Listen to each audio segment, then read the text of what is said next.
Hey YouTube, and thank you for watching Junkworks DIY Garage. Well, I am in the middle of trying to find out why I have antifreeze leaking out of my 04 Jeep Liberty here. In the process of doing that, I thought it was water pump, and I actually took the fan and fan shroud out of this thing. So if you need to know how to do that, go watch that. It's on a separate video. Fortunately, it's not my water pump. It is my thermostat, which we'll be doing a video on that as well, probably separate from this one. We shall see how long this goes. But right now, this is going to be just kind of changing out the antifreeze in this, because since I need to pull the antifreeze out to change the thermostat, I might as well flush the system, so to speak. Now, yet again, I'm not going to do a complete flush unless I see that there may be a problem with what's going on here. If it looks fairly clean and I don't have a lot of stuff in there, I'm just going to change it out. What I normally do is just empty the antifreeze out that you can, put new coolant, I should call it actually, in. Might as well say that too. That's a misconception, the antifreeze coolant thing. Whether it's hot, cold, or otherwise, you should be running coolant or antifreeze in your car. Not only does it lubricate things, but if you're running straight water, even if you're running distilled water, which a lot of people aren't, it will cause corrosion in your system after a while. So another reason why it's called coolant or antifreeze is that when you're in really hot climates, it does help cool your car as well, better than plain water.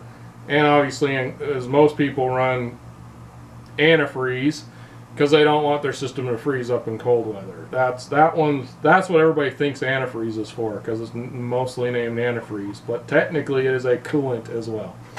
So let's move on. Let's get to what we're doing. And yes, I have a lift, and no, it was not given to me. I paid for this. And anything I do on this lift, you can do with some jack stands over there and a jack. Just be safe. We are going underneath the Jeep here. That is the passenger side. That is the driver's side right there. We're going up underneath. And on the driver's side, now there will be some sort of fan shroud thing somewhere in here. I don't know. I haven't looked at it actually underneath here with the fan and shroud on. Yet again, I've taken that off. But over here on the driver's side is this right here, and that is the petcock to empty out your antifreeze. So that is the first thing I'm going to do, is open that up. Appears to be a 16 millimeter here, and we're just going to get up underneath here. You got to use the open end side of it, because I tried using the box end part and it actually didn't fit very well. Let's see, righty tighty, lefty loosey. I'm going the wrong way here, so I don't want to go that direction. I'm going to come toward you with the wrench and just break that loose. Now this is plastic, so don't be reefing on this at all. And I'm hoping I can get it with my fingers from there, but I don't know if I can.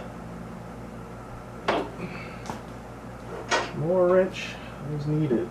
So right now, see, we're on that little hump there that for some reason it's got a little hump sticking out of one end of it. So you have to straddle that part of it, otherwise the wrench won't fit on there. And I don't know if I can make it so you can see and do that at the same time. Okay, this is not going well. There we go. That thing was actually tighter than I would assume it should be.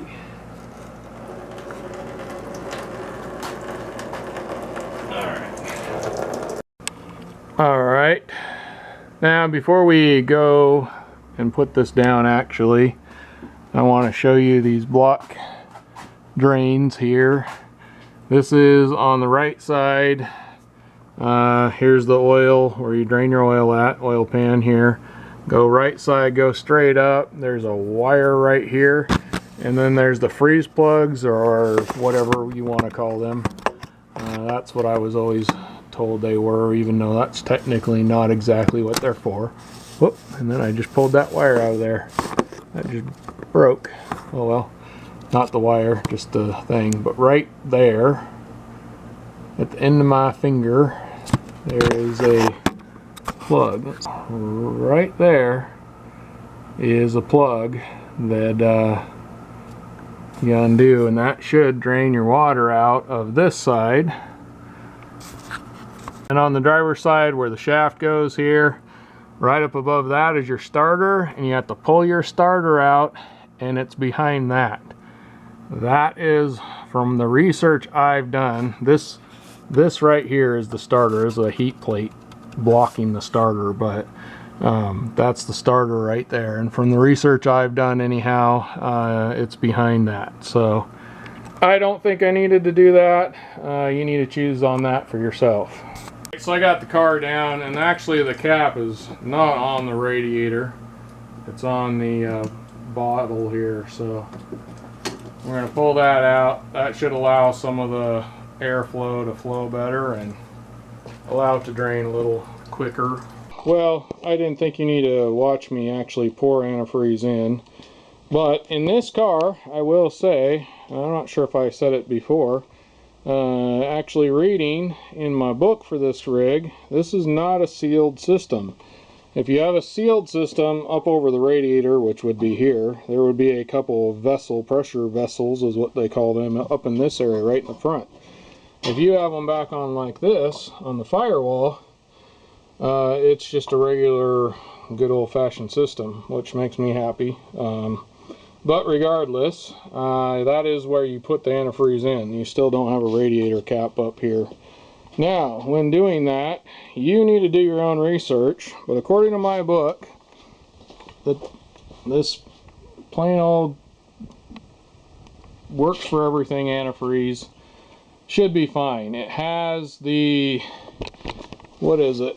And I'm not going by just what that it says it works for all vehicles, because even on the back here it says most vehicles, but regardless, it has different stuff that's in it, and one of the things that's in it is required for this vehicle according to the book I have, according to my not my owner's manual, but my maintenance book that I have, Chilton or whatever it is.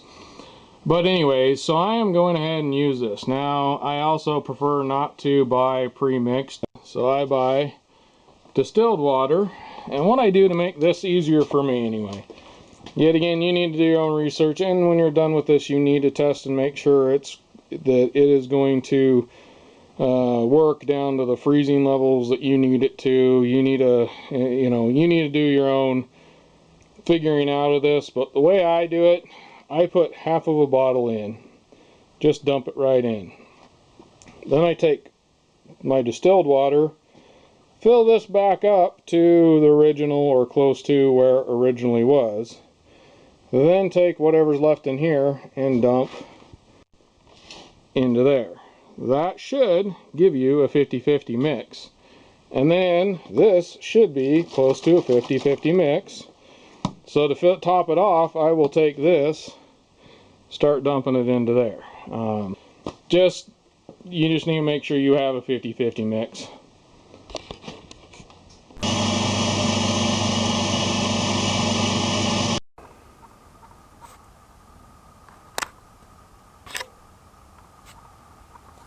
I don't know what just happened. I just had a problem with my video camera again. So, regardless, I do not believe I'm leaking anything. I was able to put coolant in there and it bled itself with no problem. Now, if you're having problems and you can't get it to bleed, now first of all, as I was putting it in while it was running, so I filled it up, started it, was running it while I was still filling it, had my heater, as soon as the heater was warmed up, I kicked the heat on, and that way the coolant goes through all your heater hoses and things like that, and hopefully your thermostat, once the thermostat opens up, then it warms up and all the rest of the air hopefully bleeds out, which I believe it's working fine. We've been driving this for a while now. But if you were having a problem, it was heating up, you weren't able to get heat out of your heater when you turn that on. Right here is an Allen head grub screw, basically, is what it reminds me of. And you'd pull that out running your system, and that should bleed air out. I'm not sure exactly how all that works, but that is where you would need to do some bleeding if you were having problems. At least that would give you something that you might be able to do if you're having problems with your system. So, but I wasn't, so I'm not opening it. I'm not going to show you that because I don't need to. Something else I will say is I do believe there was a cover of some sort over this, so I don't know, you might have to remove a cover here.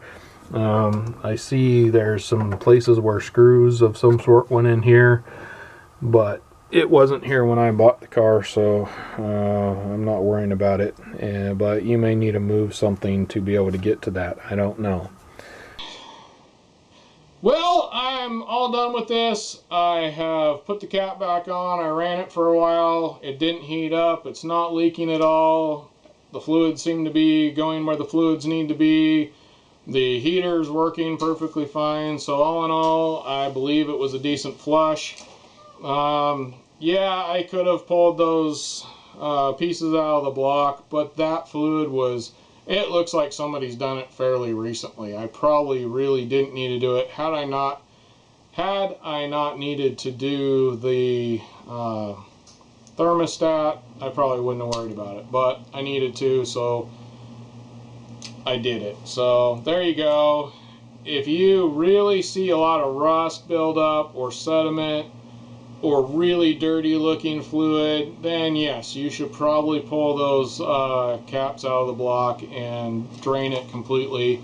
It actually did say in my book, basically you pull those out, drain it completely, and then stick a hose down into the canister there and fill it up with water, fill everything up with water, and let it come out the bottom hose. So you can decide what you want to do. I did not feel that was necessary. Well, hopefully that helps somebody out there. If you have one of these rigs, I have several videos on it. Just go to my channel, go to my playlist, and it's an 04 Jeep Liberty playlist. As well as all the other videos I do fit into a playlist at somewhere. So go check out my channel, go check out my playlists, and go watch some of my videos. If you have any comments or anything like that, please leave them below. That seems to be the best way for me to be able to get your comments. Rate, comment, do all that kind of stuff. Alright, thanks for watching Junk Works DIY Garage, where I'm proud to say I'm a jack of all and master of none. You all have a good one.